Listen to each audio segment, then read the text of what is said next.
Maling menggasak pura dalam Desa Adat Antosari di Banjarinas, Delorurung, Desa Antosari, Kecamatan Selemadak Barat.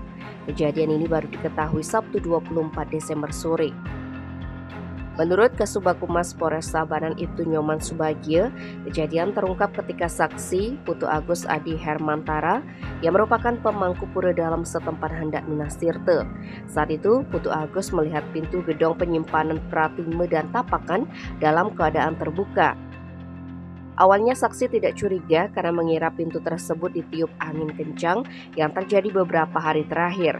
Namun saksi baru ngeh ketika hendak menutup pintu dan meninggalkan pura.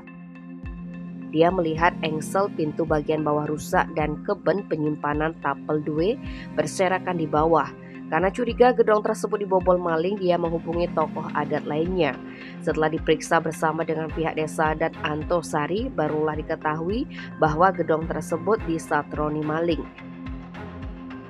Adapun benda-benda yang hilang antara lain perhiasan tapel dalam bentuk permata dan beberapa tapel. Pelaku diperkirakan masuk melalui pintu gerbang yang tidak terkunci dan langsung mencongkel pintu gedung.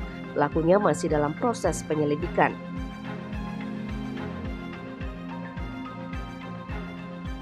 Tim Poli Express melaporkan.